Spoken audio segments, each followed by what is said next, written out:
सीमा और सुधी देवरानी जेठानी थी। सीमा के पति का अपना बिजनेस था जो ईश्वर की कृपा से अच्छा फल फूल रहा था। वहीं दूसरी ओर सुधी का पति किशोर प्राइवेट नौकरी करता था। यूं तो किशोर भी ठीक ठाक कमा लेता था, लेकिन बड़े भाई की तुलना में उसका पलड़ा हमेशा हल्का रहता था। सीमा और सुधी दोनों की एक एक बेटी थी। सीमा की बेटी का नाम था परिधि और सुधी की बेटी का नाम था रिद्धि। एक दिन, छोटी, दोनों बेटियों का जन्मदिन आने वाला है। देख, मैंने ये ड्रेस पसंद की है दोनों के लिए। बता तो जरा कैसी लग रही है?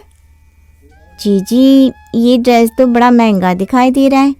अरे आप क्यों इतना खर्च करती हैं? अरे तू चुप कर, ये बजट का पार्ट ना मुझे मत पढ़ाया कर। और जब बात दोनों बच्चों की हो ना, तो मैं ये भेदभाव नहीं कर सकती कि अपनी परिधि के लिए महंगे कपड़े खरीदूं और रिद्धि के लिए सस्ते। अरे दोनों ही मेरी बच्चियां हैं, अब मैं अपने बच्चों में फर्क करूंगी क्या? अरे जीजी, यही तो बड़प्पन है आपका। लेकिन इतनी महंगी ड्रेस दिलवाने की सच में कोई जरूरत नहीं है। अरे तू चुपचाप ड्रेस पसंद करेगी या फिर मैं अपने हिसाब से मंगा लूं? फिर मत कहना कि जीजी ने एक बार भी मेरी राय नहीं ली। सीमा और सुधी दोनों ही रिद्धि और परिधि से बहुत प्यार करती थी। दोनों के व्यवहार से ऐसा कभी महसूस ही नहीं होता था कि उनके मन में सगी या सौतेली वाली कोई भी भावना है। अरे छोटी, आज तुझे एक बहुत बड़ी खुशखबरी देनी है। मुझे पता है ये खबर सुनकर तू ना खुशी से झूम उठेगी। ऐसी भी क्या खबर है? जल्दी सुनाओ ना, मुझसे तो अब रहा नहीं जा रहा। मेरी रामपुर वाली काकी याद है ना तुझे, जिनकी पोती की शादी में मैं परिधि को लेकर गई थी? उस शादी में काका के जानने वाले एक बहुत बड़े बिजनेसमैन भी आए हुए थे। काका ने मिलवाया भी था। कल रात को काकी का फोन आया था, कह रही थी उस दिन जो शादी में लड़का मिला था उसका नाम पारस है। जिस दिन से परिधि को देखा है जिद किए बैठा है कि शादी करेगा तो उसी से, नहीं तो नहीं करेगा। तुम अच्छी तरह सोच लो, अगर बिटिया को लड़का पसंद हो तो हम बात चलाएं, लेकिन एक बात की हम गारंटी लेते हैं कि खानदान वाकई बहुत अच्छा और पैसे वाला है। अगर वहां शादी हो गई ना, सोने से तौल कर रखेंगे बिटिया को। पता नहीं परिधि को ये रिश्ता पसंद आएगा या नहीं, लेकिन हमने तो जब से ये खबर सुनी है ना छोटी, हमारी तो खुशी का कोई ठिकाना ही नहीं है। अरे बेटी को अच्छा घर वर मिल जाए, इससे अधिक माँ बाप को क्या चाहिए? हाँ जीजी, बिल्कुल ठीक कहा आपने। अब बेटी के माँ बाप चाहे अमीर हो या गरीब, अपनी बेटी के लिए तो हमेशा यही चाहते हैं कि हमारी बिटियाँ महलों में राज करें। लेकिन सबकी ऐसी किस्मत कहाँ होती है। घर के बड़े अपनी तरफ से रिश्ते की बात को आगे बढ़ा रहे थे, लेकिन भला हो ये नए जमाने की टेक्नोलॉजी का। घर वालों की रजामंदी होने से पहले ही पारस ने सोशल मीडिया पर परिधि से संपर्क कर लिया था और दोनों की बातें भी शुरू हो गई थी। अरेंज मैरिज से शुरू हुआ ये सिलसिला कब लव मैरिज की ओर बढ़ गया, परिधि और पारस को पता भी नहीं चला। देख छोटी, आज परिधि के ससुराल वाले आ रहे हैं, हमें ना कोई कमी नहीं छोड़नी उनके स्वागत में।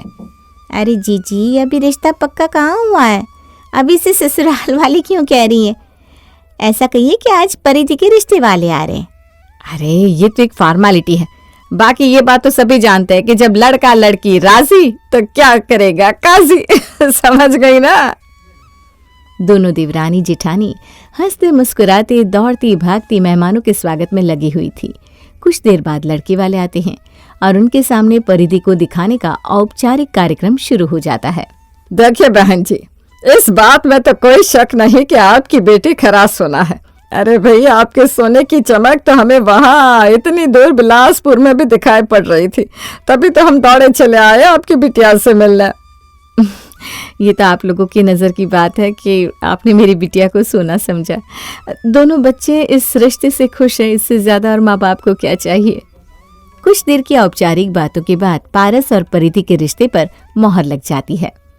बहन जी, रिश्ता तो बच्चों का जुड़ ही गया है। हम तो कहते हैं लगे हाथ रोके की रस्म कर देते हैं, उसके बाद सीधा सगाई की तैयारी करेंगे। बाकी कोई जल्दबाजी नहीं है, जैसा आप लोगों को उचित लगे। जी बहन जी, हमें भी कोई ऐतराज़ नहीं है, बस चूंकि हमारी ऐसी कोई तैयारी नहीं है इसलिए हमें थोड़ा सा समय दीजिए। आप लोग भी लंबा सफ़र करके आए, थोड़ा आराम कर लीजिए, तब तक हम जो भी थोड़ा बहुत हो सके इंतज़ाम करने की कोशिश करते हैं। मेहमानों को गेस्ट रूम में छोड़कर सीमा और सुधी जल्दी जल्दी रोके की तैयारी में लग जाती हैं। अरे दीदी, इतने बड़े लोग हैं, अब ऐसे फल और मिठाई से रोका नहीं हो पाएगा। आप ना एक सोने का सिक्का मंगवा लीजिए, 10 किलो मिठाई और घर के सभी सदस्यों के कपड़े, और हाँ, दामाद जी की कम से कम 5 जोड़ी मंगवाना।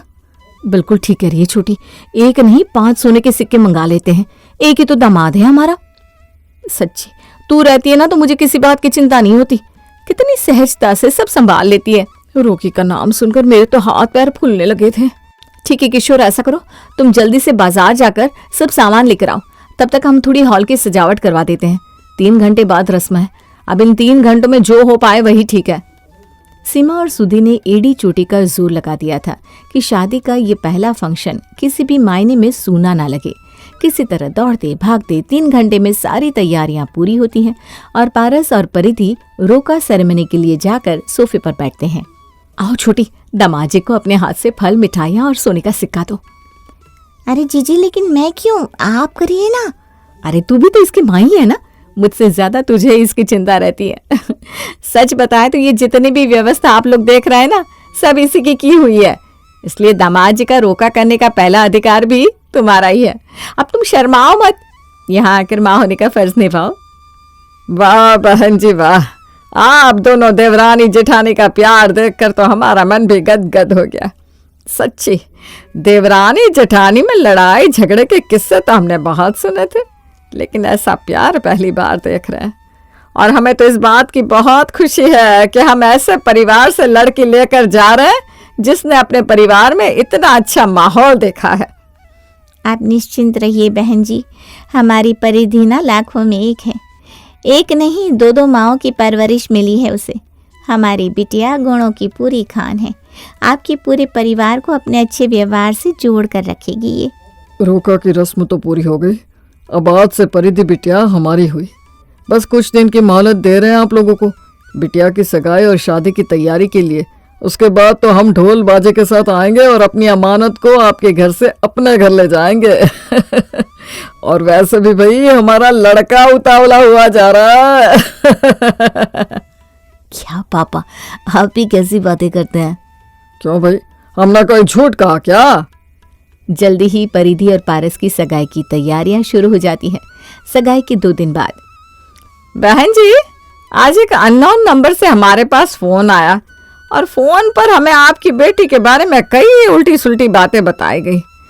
माना कि हम उन बातों पर भरोसा नहीं करते, लेकिन फिर भी ना आपको सावधान कर रहे हैं कि थोड़ा ध्यान रखिए। कोई तो ऐसा है जो नहीं चाहता कि पारस और परिधि की शादी हो। लेकिन ऐसा कौन हो सकता है? अरे हमने तो आज तक कभी किसी का बुरा नहीं किया, जितना संभव हो सबकी मदद ही करते हैं। और रही बात मेरी बिटिया परिधि की, तो वो तो इतनी गुणी और सुशील है कि उसके बारे में गलत बात करने वाले की जबान कटकर खुद गिर जाएगी। वैसे मैं ये जानना चाहती हूँ कि आखिर उस फोन कॉल पर कौन था और उसने मेरी बिटिया के बारे में क्या कहा? बहन जी किसी औरत का फोन था, कोई बुजुर्ग महिला लगती थी। उसने सिर्फ इतना कहा कि अपने बेटे की जिंदगी बचाना चाहती हो तो उस घर से रिश्ता तोड़ दो, वो लड़की 1 नंबर की आवारा और चरित्रहीन है। अरे कीड़े पड़ेंगे उसे जिसने मेरी बेटी के बारे में ऐसी अनाप शनाप बातें की। आप मेरा यकीन करिए बहन जी, मेरी बच्ची में कोई दोष नहीं है। हम समझते हैं बहन जी, और परिधि अब सिर्फ आपकी बेटी नहीं है, हमारी होने वाली बहू भी है। हम तो खुद चिंतित है कि आखिर कौन है ऐसा जो हमारी होने वाली बहू के चरित्र पर कीचड़ उछालना चाहता है। बहन जी किस नंबर से कॉल आया था? आप हमें दीजिए, हम पुलिस में रिपोर्ट दर्ज करेंगे। अरे इसी बात का तो रोना है ना, किसी पीसीओ से फोन आया था।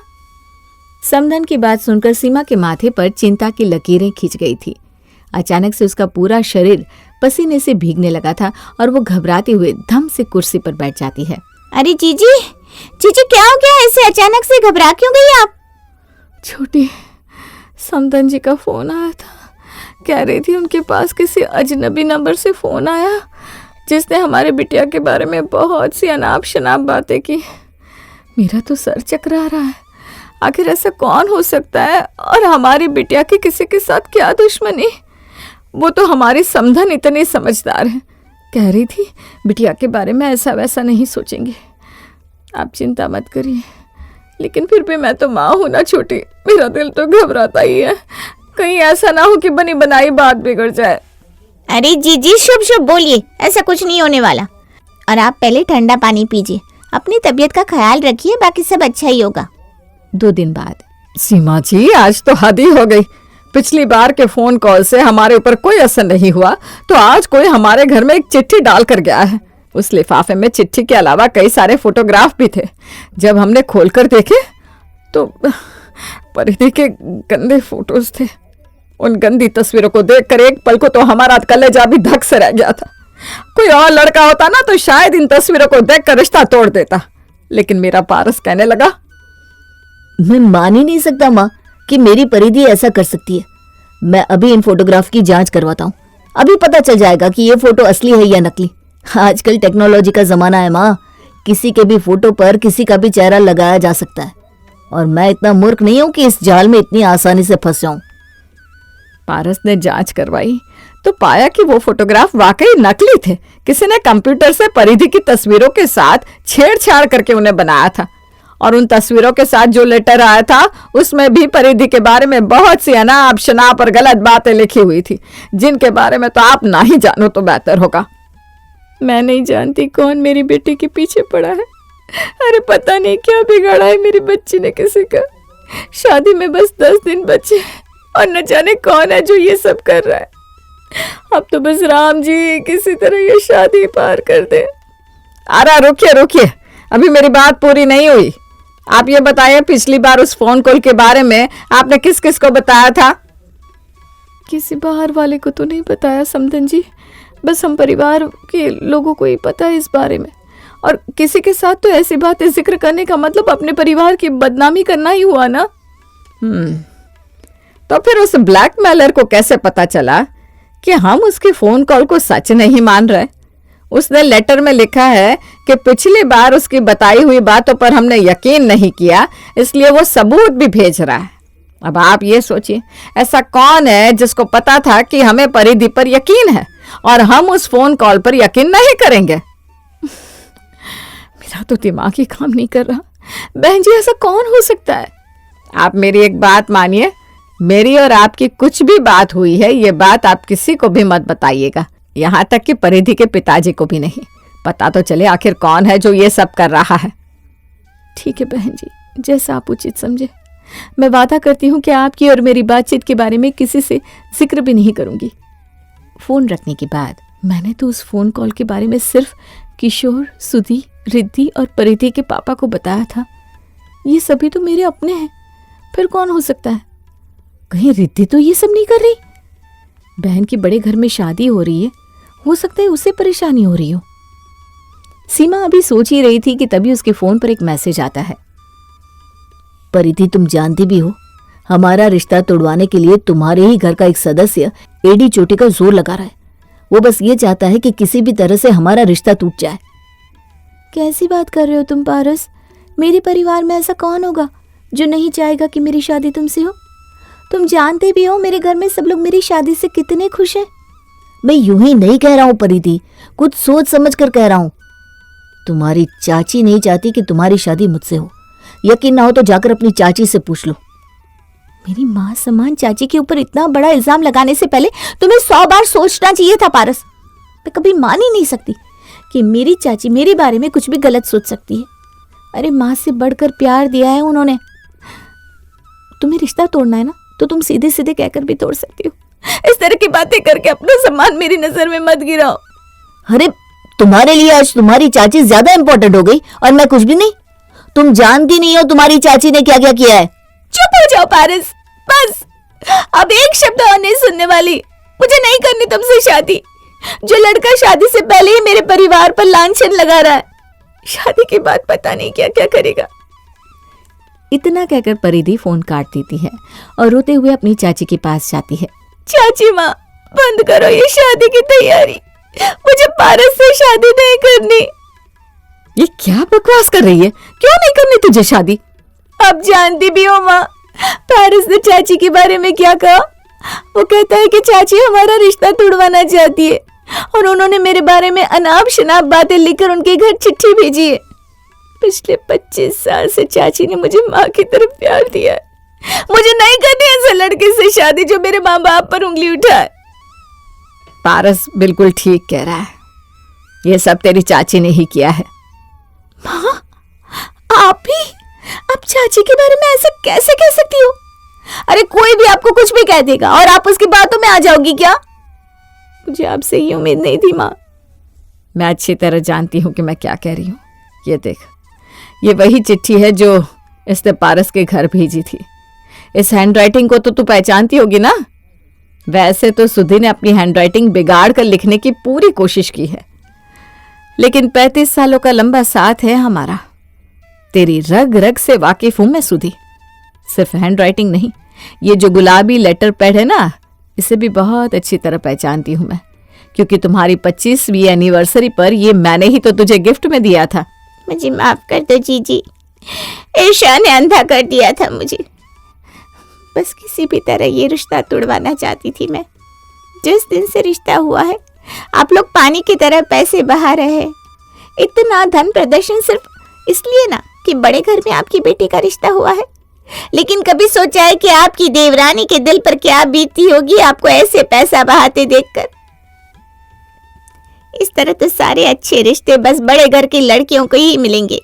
हमारे जैसे मिडिल क्लास लोग जो इतना खर्च नहीं कर सकते, उन्हें अच्छे घर में अपनी बेटी ब्याहने का कोई हक नहीं।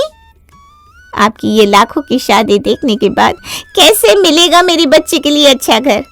और अगर मिल भी गया तो वो भी यही चाहेंगे कि आपकी तरह हम भी 50 लाख शादी में खर्च करें।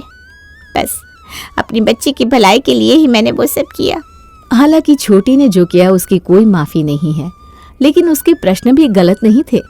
शादियों में पानी की तरह बहता पैसा क्या मिडिल क्लास की कमर नहीं तोड़ रहा है?